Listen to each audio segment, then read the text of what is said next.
I stopped at 7-Eleven a little while ago and I got ice cream for me and my dogs. And I picked up this, the Genesee Valley's Penny Saver on my way out the door. And I'm eating my ice cream and flipping through the pages going, looking for anything interesting that I'm trying to figure out where I fit into this world. And I come across this, this is August 27th edition, okay? Page 25.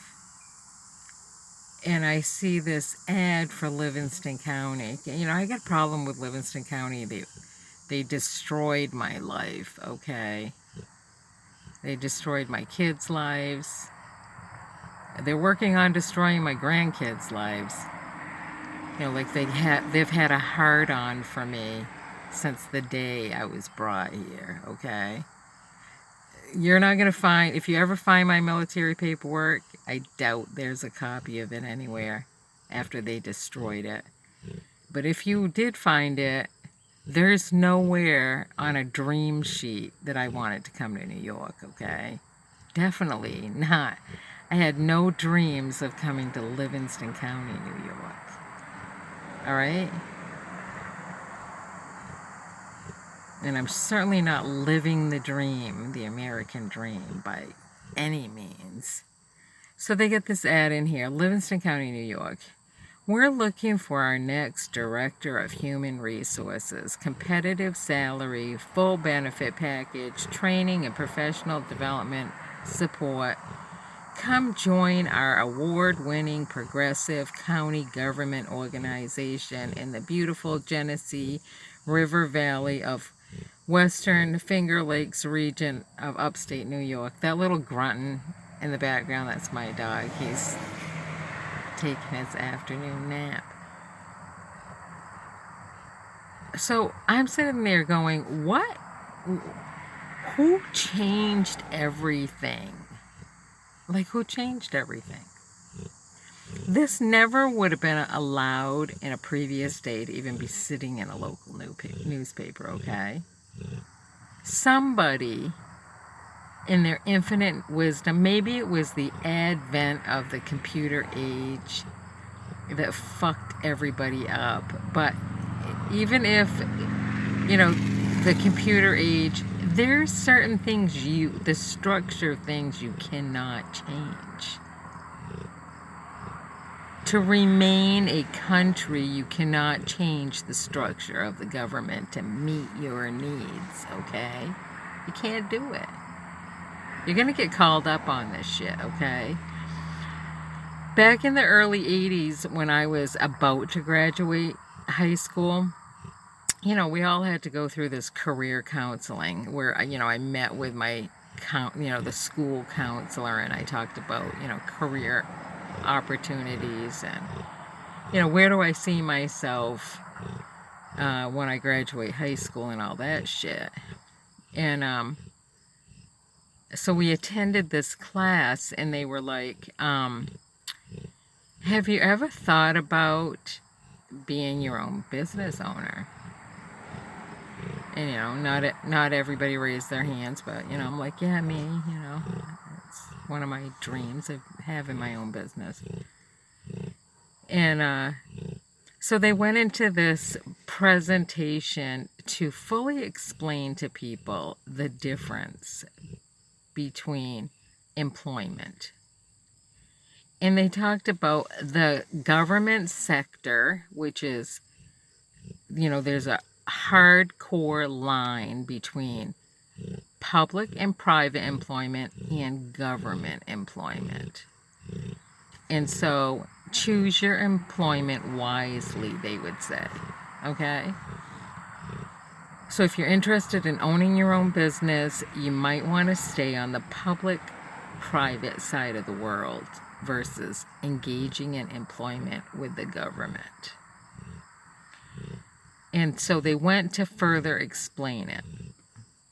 Because not everybody took business courses in high school, okay? So I already had a grasp on, the difference. So On the employment side of the fence, the non-government side, as they explained it, there's two types of employment. Generally, those are businesses that are privately held by an individual, a small group of people like a family, or a couple friends that get together and they form a private business. There's other types of businesses that are called public businesses. Those are the businesses on a large scale that share in revenue through stocks and exchanges, and they typically employ like hundreds, thousands of people. And on the government side of the fence, it operates totally different than on the public and the private side of the employment fence. So in general, all government jobs went through the civil service employment. I don't know if it was a bureau or agency or a commission or anything like that, but it's the house, the building, where they kept all the available positions by pay grade under, this one rooftop. And if you were interested, you could make an appointment, you go through there, and you can look up the jobs and apply for a civil service exam, and you have to pass the civil service exam. Nowadays, we have corporate America is our government, by and large. The only difference is they have free-flowing, endless pots of tax dollars. You never hear that the government runs out of tax dollars. In fact, they just go print some more. There's nothing backing a United States dollar by any means.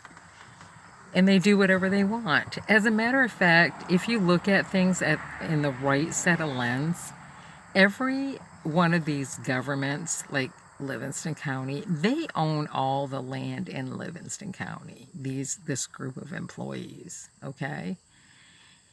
And it's almost like it's such fraud to think that you could actually buy a house and it can be yours someday, because that's the furthest from the truth.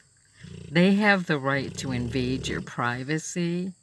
They have the right to make up paperwork, saying that there's a foreclosure, or even if you're current on your mortgage, they can say the mortgage was purchased by XYZ company and you have no legal standing to your property anymore. They can just walk up and say so-and-so bought it from so-and-so and it's not yours anymore. Like, you have no rights. These government employees, they own you. I own ya. That's the name of a town here in New York. Ionia. It's so true. Livonia, Ionia. I don't know, it's whacked out. And the weirdest thing is, nobody has ever called these guys up on any of the shit they're doing with this corporate America structure, built-in government structure where they own everything. Capsizing on all these dollars, running employees at six figures and stuff. I can't deal with it.